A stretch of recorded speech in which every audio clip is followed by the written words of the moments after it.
मैं ढाक पेज की तरफों गल करना चाहना। साडा काफ़ी देर दा रुकता रोड कारपेट रोड शुरू हो गया ढाक तो जेड़ा अहमदाबाद इंटरचेंज रोड वहदा ये काफ़ी देर दा मतलब तखीर आ।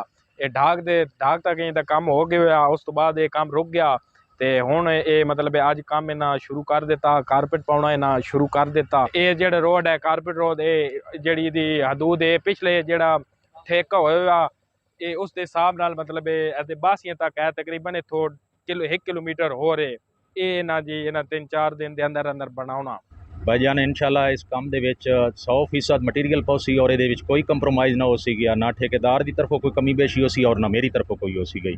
ਜਿਵੇਂ ਮਕਾਮੀ ਲੋਕ ਤਾਮਨ ਮੇਰੇ ਨਾਲ ਕਰਦੇ ਨੇ ਪਏ ਔਰ ਮੈਂ ਇੰਸ਼ਾਅੱਲਾ ਇਹਨਾਂ ਦੇ ਨਾਲ ਵੀ ਕਰ ਸਾਂਗਾ ਤਾਮਨ ਔਰ ਜੋ ਰਿਕੁਆਇਰਮੈਂਟ ਹੋਈ एस्टीमेट के मुताबिक वही मटीरियल इस्तेमाल होया वैसे इंशाल्लाह। और बकाया इन्हां दी है कि नाले जल्द तो जल्द शुरू की वैन इंशाल्लाह। असफाल्ट तो बाद नाले भी मैं जल्दी शुरू कर दे संगे।